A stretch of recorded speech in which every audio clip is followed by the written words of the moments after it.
नमस्कार, मैं जय सोनी और आप देख रहे हैं राष्ट्रीय समाचार। कानून की आंख पर पट्टीबंदी होती है, लेकिन गुनहगार की आंखों में एक तरह से खौफ साफ नजर आता है। अंधेरे में रची गई साजिशें चाहे कितनी भी गहरी क्यों ना हो, रोशनी की एक किरण उन्हें बेनकाब करने के लिए काफी होती है। आज की रात हम उस चेहरे से नकाब हटाएंगे जो शरीफों की भीड़ में छुपा बैठा है, क्योंकि सबूत मिट सकते हैं लेकिन गवाह नहीं। देखिए हमारी खास पड़ताल, गुनहगार कौन। गुनहगार कौन में सबसे पहले बात करेंगे एक ऐसे मामले की जिसमें पूरे इलाके में सनसनी फैल गई। मामला रोहतास जिले के डेहरी से सामने आया है, जहां डेहरी के स्टेशन रोड स्थित सब्जी मंडी के पीछे कचरे के ढेर में एक लाल ट्रॉली बैग बरामद होती है जिसमें महिला का शव मिला। मृतकों का पहचान महरूम खातून के रूप में हुई, जो कयामुद्दीन अली की पत्नी और डेहरी के जबकि बिगड़ा की रहने वाली थी। सबकी पहचान मृतका के भाई सरवर अली ने की, जो उत्तर प्रदेश के चंदौली जिले में सकड़ी का निवासी है। देखिए इस मामले में हमारी पड़ताल की एक पूरी रिपोर्ट।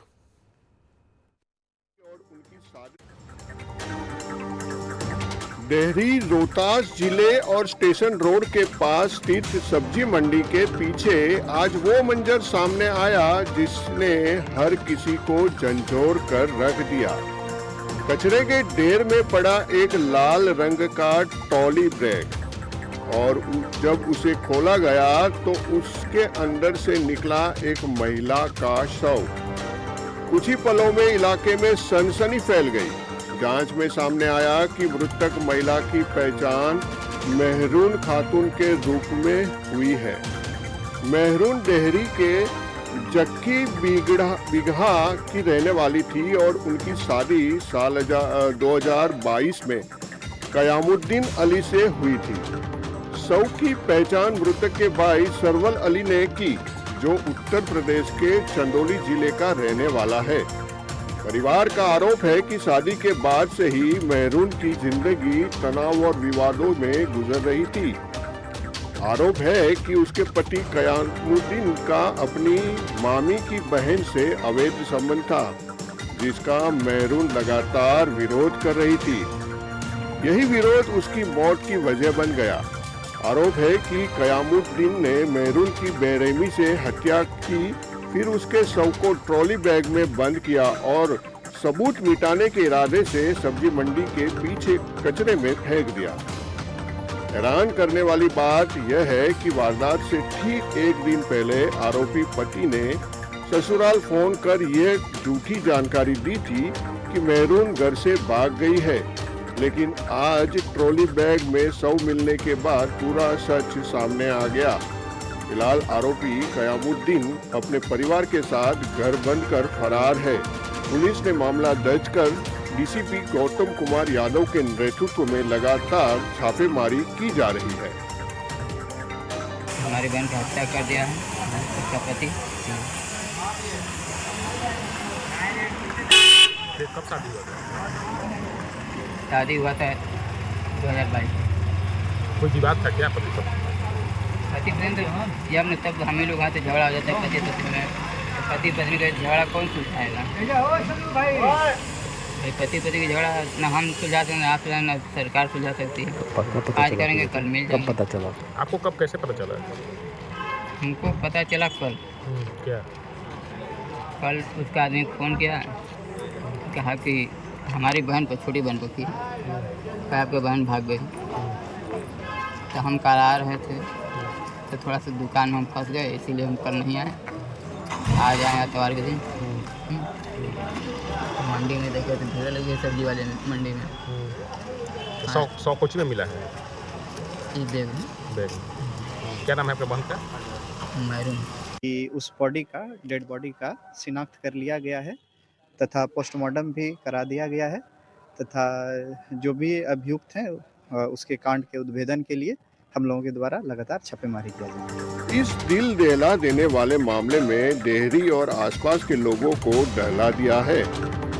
अब सबकी निगाहें पुलिस पर टिकी है कि आरोपी कयामुद्दीन को जल्द गिरफ्तार किया जाए और मेहरून खातून के परिवार को न्याय मिले। यह घटना एक बार फिर याद दिलाती है कि घरेलू विवाद और छिपे हुए अपराध समय रहते न पकड़े जाए तो कितने खतरनाक रूप ले सकते हैं।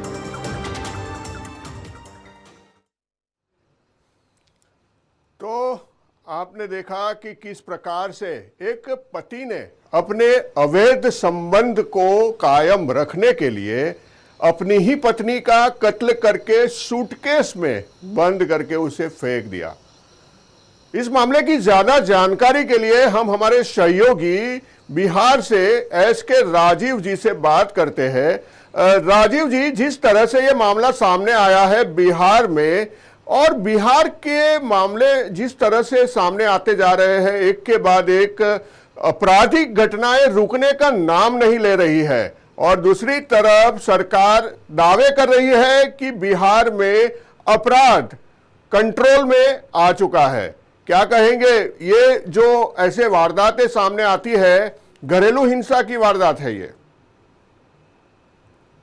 पूरा मामला जो है वो रोहतास का है और इस पूरे मामले में कयामुद्दीन है एक व्यक्ति जो कि पूरी तरीके से अभियुक्त है। और ये कहा जा रहा है कि जो लड़की थी वो चंदौली की रहने वाली थी, पड़ोसी राज्य जो है उत्तर प्रदेश, वहां के चंदौली की रहने वाली थी। और इस पूरे मामले में जो कयामुद्दीन है उसका जो अफेयर है वो अपनी उसकी जो मामी है उसकी भांजी के साथ जो है उसका अफेयर चल रहा था, और इसी कारण उसने अपनी पत्नी की हत्या कर दी। और देखिए दिलचस्प क्या है कि इस पूरे प्रकरण में विधिवत एक लाल रंग का सूटकेस जो है आज जब रोहतास के डेहरी के सब्जी मंडी में जब एक बड़ा सा सूटकेस लोगों को मिलता है लाल कलर का, तो फिर आनंद फानंद में लोग जो है पुलिस को लोग बुलाते हैं कि भाई आखिर इस सूटकेस में है क्या, क्योंकि वो सूटकेस पूरा पैक था।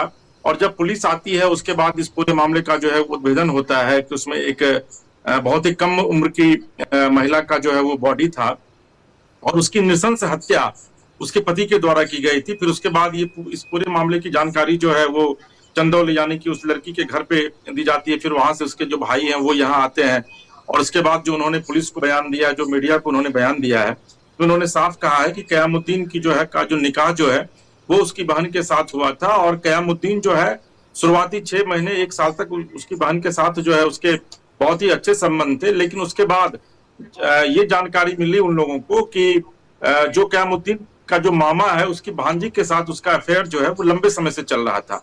तो आखिर एक बड़ा सवाल यह भी उठता है जय जी कि अगर लंबे समय से अफेयर चल रहा था और ये बात जब घर वालों को पता था तो फिर घर वालों की तरफ से इस पूरे मामले पर कार्रवाई क्यों नहीं की गई?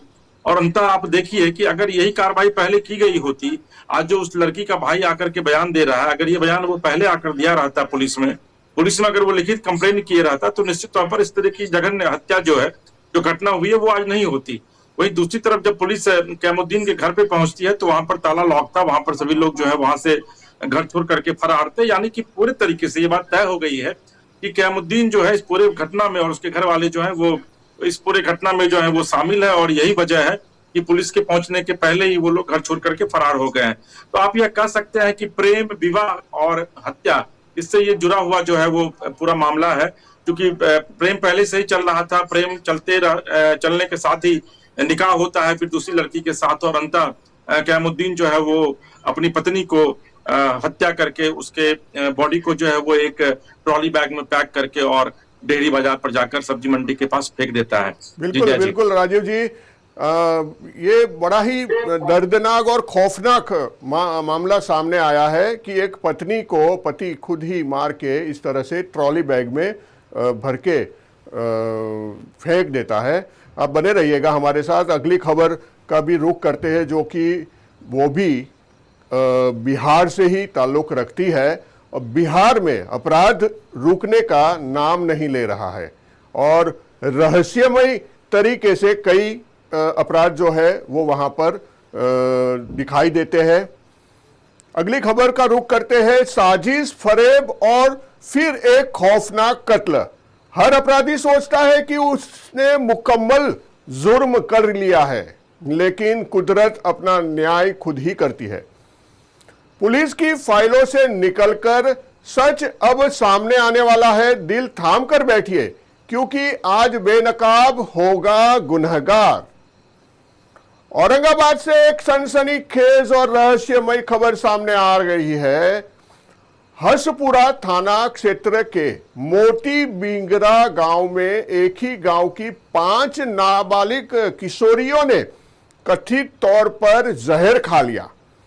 4 किशोरियों की मौत की खबर ने पूरे इलाके में जो है हड़कंप मचा दिया। इस मामले में अब पुलिस महकमे को भी सक्रिय कर दिया है। देखिए ये हमारी खास रिपोर्ट। घटना हंसपुरा थाना क्षेत्र के जमजर शरीफ पंचायत अंतर्गत मोती बिंघा गांव की बताई जा रही है। सूत्रों के अनुसार राजबंशी टोले की रहने वाली 13 से 16 वर्ष की 5 किशोरियां जो आपस में गहरी सहेलियां थी, न कथित तौर पर एक साथ जहर खा लिया। जहर खाने के बाद 4 किशोरियों की हालत गंभीर हो गई, जबकि 5वीं किशोरी पर जहर का असर कम हुआ। किसी तरह वह किशोरी घर पहुंची और परिजनों को पूरी घटना की जानकारी दी। सूचना मिलते ही ग्रामीण गेहूं के खेतों में गए, जहां 4 किशोरियां अलग अलग जगहों पर पड़ी मिली। उन्हें तुरंत गांव लाया गया। सूत्रों का कहना है कि चारों की मौत हो चुकी थी और शाम का इंतजार कर उन्हें एक ही चिता पर अंतिम संस्कार कर दिया गया। हालांकि यह स्पष्ट नहीं हो पाया कि मौत खेत में हुई या गांव लाने के बाद। घटना की सूचना पर हंसपुरा थाना पुलिस को Daudnagar SDPO Ashok Kumar Das, circle inspector Sunil Kumar police बल के साथ मौके पर पहुंचे, लेकिन गांव में पुलिस के पहुंचते ही सन्नाटा पसरा दिखा। अधिकांश पुरुष घरों में मिले नहीं, कई दरवाजे बंद थे और जो ग्रामीण मिले उन्होंने घटना की जानकारी देने से इनकार कर दिया। पुलिस के अनुसार चौकीदार को सत्यापन के लिए भेजा गया था, लेकिन ग्रामीणों ने किसी भी घटना से अनभिज्ञता जताई। मामलों की गंभीरता को देखते हुए औरंगाबाद एसपी अमरेश राहुल और मगध रेंज आईजी छत्रनील सिंह भी मौके पर पहुंचे और गहन जांच के निर्देश दिए हैं। पुलिस अब रहस्यमयी और दुखद घटना की तह तक जाने के लिए सभी पहलुओं को जांच कर रही है। इस सूचना पे हम लोग यहाँ पे जांच कर रहे हैं। अभी तक गांव में से कोई क्लियर बता नहीं पा रहा है, कोई बोल नहीं रहा है। और अभी गांव में अभी जो घर में गए तो वहाँ पे ज़्यादातर महिलाएं हैं। कुछ पुरुष आ जाते हैं तो और भी हम लोग उनसे बात करते हैं और उनसे जानकारी लेने की कोशिश करते हैं कि आखिर क्या घटना घटी और कब घटी थी। और पूरी घटना जानकारी लेने के बाद फिर आप लोग को और डिटेल बता पाएंगे। यह घटना घटी है, कुछ संज्ञान में है या कुछ सकता है घटना अब जांच के बाद ही बता पाएंगे, क्योंकि अभी ये सूचना है कि कुछ 5 बच्चियां जहर खाई है, लेकिन अभी उसकी अभी मतलब वो क्लियर नहीं हो पा रहा है कि खाई, कब खाई, कौन खाई, किसके द्वारा मतलब किस परिस्थिति में खाया गया है। अभी हम लोग उसी जांच में हम लोग जुटे हुए हैं। मतलब प्रशासनिक पुष्टि अभी नहीं हो पाई, अभी तक पुष्टि नहीं हो पाई है। अभी हम लोग जांच कर रहे हैं। जांच करने के बाद जब क्लियर होगा तो आप लोग को और डिटेल में बताएंगे। फिलहाल इस पूरे मामले पर सवाल ज्यादा है और जवाब बेहद कम। 4 नाबालिग किशोरियों की मौत और गांव वालों की खामोशी ने इस घटना को और भी रहस्यमय बना दिया है। क्या यह सामूहिक आत्महत्या है या इसके पीछे कोई और गहरी साजिश छिपी है? इन सभी पहलुओं की जांच में पुलिस जुटी हुई है। जांच पूरी होने के बाद ही सच्चाई सामने आ जाएगी।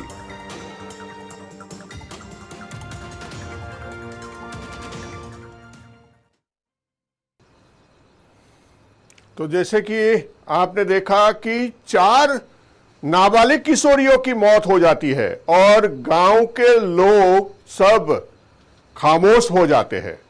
कोई कुछ बताता नहीं है कि बच्चियां कैसे मरी, क्यों मरी, और सब पुलिस से सच छुपाने की कोशिश करते हैं। हम इस मामले में भी हमारे सहयोगी एसके राजीव जी से बात करेंगे।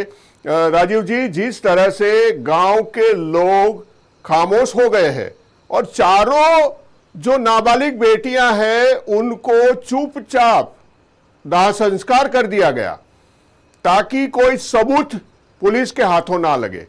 क्या ऐसी बात हो सकती है इस वारदात के पीछे जो गांव वाले छुपाना चाहते हैं? पूरी घटना जो है वो औरंगाबाद जिले के हसनपुरा थाना के सैदपुर गांव का ये मामला है। और मैं आपको बताऊं कि ये खबर आज जो है वो मीडिया के सामने ये खबर आई है और ये बेसिकली खबर 29 तारीख की है। यानी कि जो कहा जा रहा है कि 29 तारीख को सैदपुरा गांव की जो 5 लड़कियां हैं जिनकी उम्र लगभग 15 से 16 साल के करीब है, यानी कि सभी लड़कियां जो हैं वो नाबालिग थी। अचानक गांव में एक खबर आती है कि 4 लड़कियों का शव जो है वो एक खेत में पड़ा हुआ और एक लड़की जो है पूरी तरीके से छटपटा रही है। आनंद फानन में जब ग्रामीण वहां पहुंचते हैं तो वो देखते हैं कि 4 लड़कियों की मौत हो चुकी है। वहां पर एक झील है, उस झील के किनारे की ये घटना है।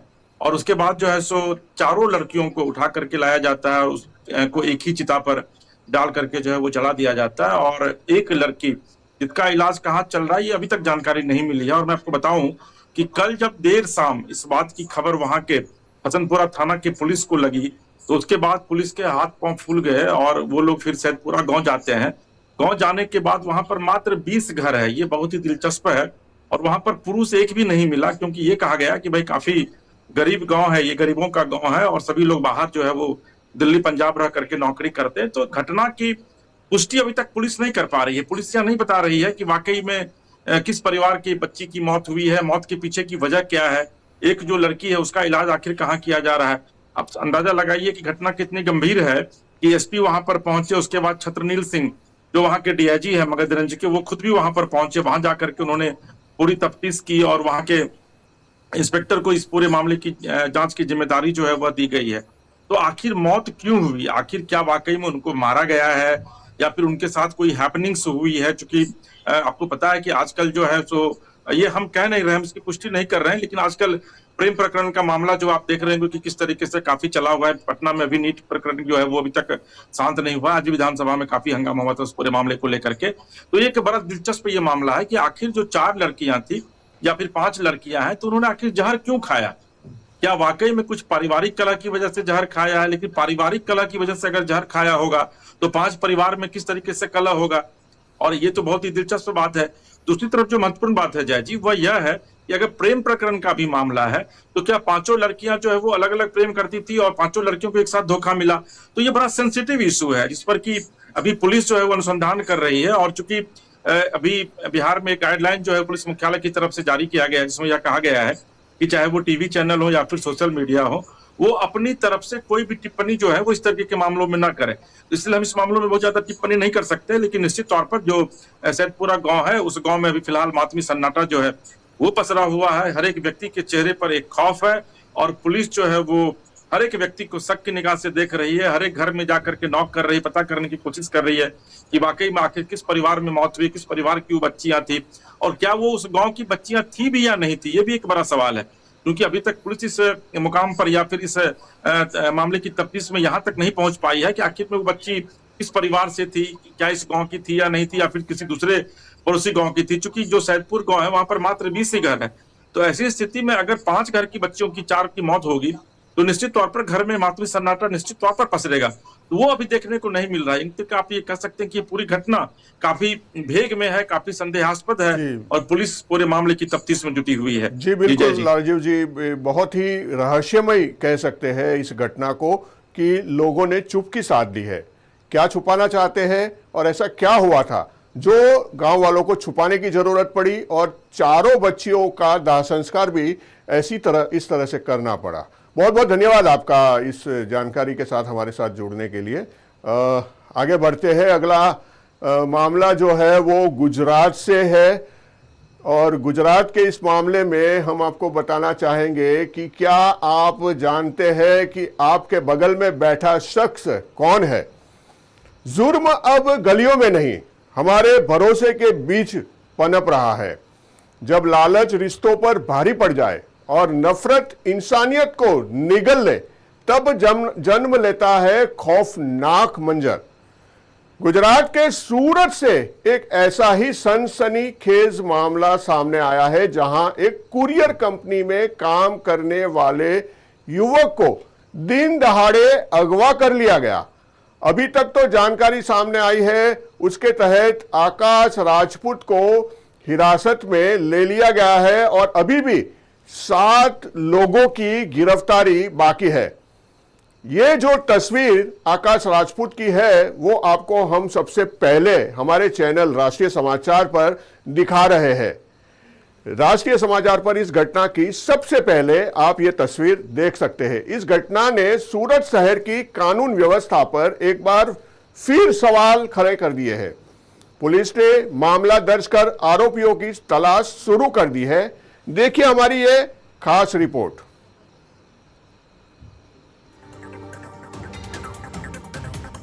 गुजरात की आर्थिक राजधानी सूरत में अपराधियों के हौसले इस कदर बुलंद है कि वे खुलेआम वारदात को अंजाम दे रहे हैं। ताजा मामला सूरत के पर्वत पाटिया इलाके का है, जहां दोपहर के वक्त एक कुरियर कर्मचारियों को बेरहमी से अपहरण कर लिया गया। पूरी वारदात पास लगे सीसीटीवी कैमरे में कैद हो गई, जो अब सोशल मीडिया पर तेजी से वायरल हो रही है। सीसीटीवी फुटेज में साफ दिखा जा सकता है कि एक युवक जान बचाकर भागता हुआ नजर आता है, जबकि कई युवक उसका पीछा करते हैं। कुछ ही पलों में आरोपी युवक को पकड़ लेते हैं और उस पर लात घूंसों से हमला कर देते हैं। इसके बाद उसे जबरन एक कार में बिठाकर मौके से फरार हो जाते हैं। दिन दहाड़े हुई इस घटना में पूरे इलाके में दहशत का माहौल है। पीड़ित युवक प्रदीप सिंह ने पुणे पुलिस स्टेशन में अपने अपहरण और मारपीट को लेकर शिकायत दर्ज करवाई है। शिकायत के मुताबिक यह घटना 16 जनवरी 2026 को दोपहर करीब 1:30 बजे पर्वत पाटिया 4 रास्ता स्थित डीजे पॉइंट अपार्टमेंट के पास हुई। प्रदीप सिंह के मुताबिक पुलिस को बताया कि कुरियर डिलीवरी देकर जैसे ही वे नीचे उतरे, तभी आकाश राजपूत, गोपाल और अन्य 6 लोगों ने उन्हें घेर लिया। आरोपी ने पहले गाली गलौज की, फिर बेरहमी से मारपीट की और जबरन उन्हें नीले रंग की सुजुकी कार में बिठा के ले गए। पीड़ित के अनुसार कार के अंदर 2 आरोपियों ने उनकी कमर पर चाकू सटाकर जान से मारने की धमकी दी और शोर मचाने पर गंभीर परिणाम भुगतने की चेतावनी दी।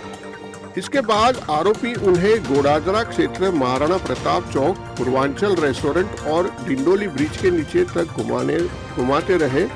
अंत में उन्हें कैंसर भवानी सोसाइटी के पास छोड़कर फरार हो गए। पुलिस जांच में सामने आया कि इस अपहरण की जड़ 14 जनवरी की एक मामूली कहासुनी थी।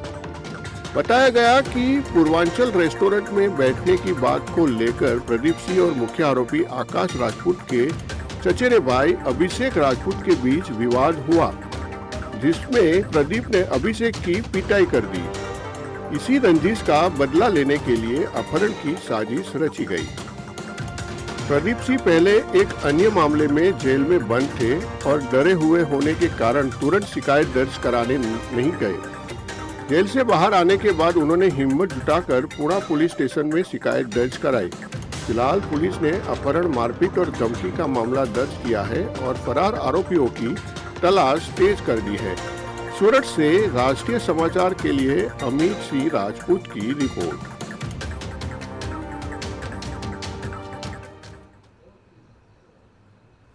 जैसे कि आपने देखा कि अपराधी किसी भी तरह को अपराध को अंजाम देने में जरा भी शर्म या डर नहीं रखते हैं। दिन दहाड़े खुलेआम किसी को मारना, पीटना, उठा लेना, चाकू से हमला कर देना, ऐसी वारदातें एक आम बात हो गई है।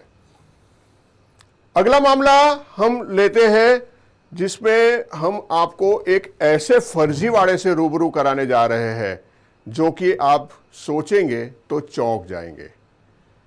एक पता, एक मोबाइल नंबर और बन गए पूरे 24 पासपोर्ट। सुनने में भले ही यह चौंकाने वाला लगे, लेकिन गाजियाबाद के भोजपुर थाना क्षेत्र से सामने आया यह मामला पासपोर्ट सिस्टम की जड़ों तक हिला देने वाला है। यहां कागजों के खेल और फर्जी दस्तावेजों के सहारे न सिर्फ पहचान बनाई गई बल्कि देश की सुरक्षा व्यवस्था पर भी गंभीर सवाल खड़े हो गए हैं। पुलिस जांच में खुलासा हुआ है कि पुलिस ने 25 नामजद और अज्ञात लोगों के खिलाफ मुकदमा दर्ज किया है। फर्जी दस्तावेज तैयार कर पासपोर्ट बनाने वाले गिरोह का पुलिस ने पर्दाफाश किया है। देखिए ये चौंकाने वाली हमारी एक खास रिपोर्ट।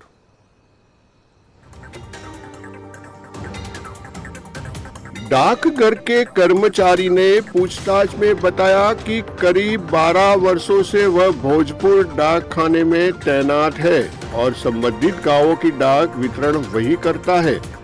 जांच के दौरान यह भी सामने आया कि करीब 5 महीने पहले 2 व्यक्ति विवेक गांधी और प्रकाश सुब्बा डाक कर्मी से मिले थे और कहा था कि कुछ पासपोर्ट डाकघर आएंगे जिन्हें पासपोर्ट पर दर्ज पते पर भेजने के बजाय उन्हें सौंप दिया जाए।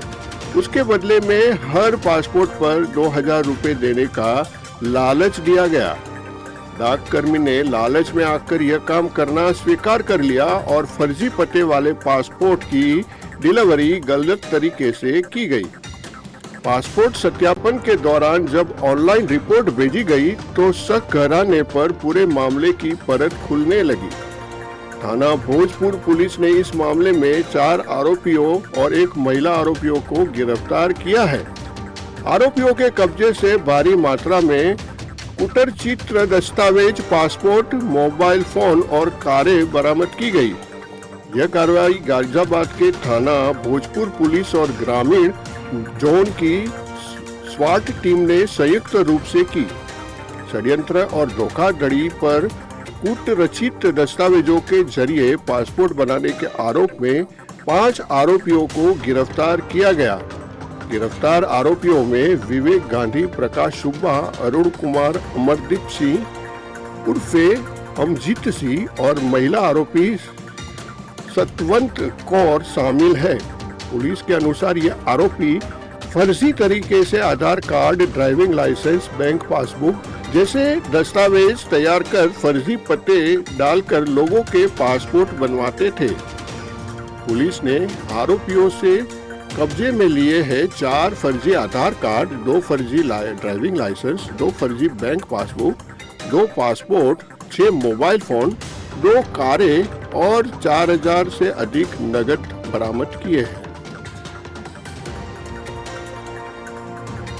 आज दिनांक 1 फरवरी 2026 को थाना भोजपुर पर सब इंस्पेक्टर राजकुमार सिंह द्वारा एक तहरीर दी गई जिसमें 25 लोगों पर षड्यंत्र एवं धोखाधड़ी कर कूटरचित दस्तावेजों के आधार पर 24 लोगों के पासपोर्ट एक ही पते व एक ही मोबाइल नंबर पर बनवाने के संबंध में आरोप अंकित किए गए थे। इस संबंध में सुसंगत धाराओं पे थाना भोजपुर पर एक अभियोग 23/26 पंजीकृत किया गया है। इस अभियोग के पंजीकृत होने के उपरांत इन सभी अभियुक्तगणों की गिरफ्तारी हेतु थाना भोजपुर पर टीमें गठित की गई।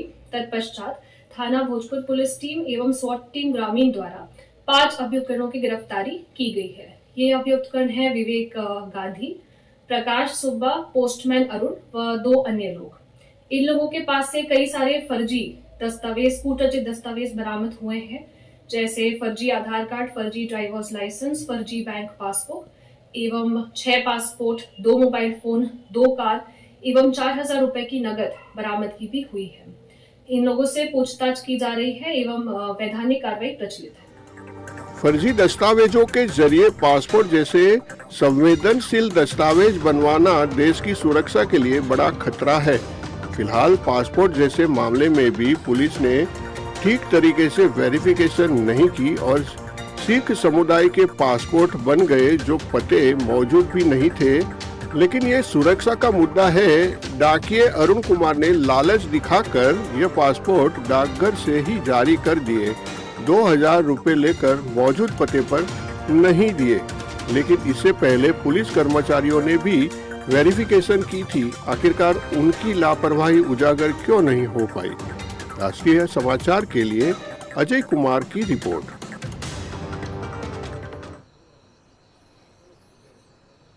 तो आपने देखा कि किस तरह से फर्जी दस्तावेजों के आधार पर पासपोर्ट जैसी चीजें बनाई जाती थी और सरकारी महकमे के लोग ही इस पूरे षड्यंत्र में शामिल थे, तभी गुनहगार ये घटना को अंजाम दे पाए। तो गुनहगार कौन के आज के हमारे इस एपिसोड में बस इतना ही, लेकिन हम आपको आगाह करते हैं कि आप चौकन्ने रहिए और अपने इर्द गिर्द ध्यान रखिए, कहीं कोई अपराधी आपको शिकार बनाने की कोशिश तो नहीं कर रहा है। आज के हमारे इस कार्यक्रम में बस इतना ही। आप बने रहिए राष्ट्रीय समाचार के साथ। नमस्कार।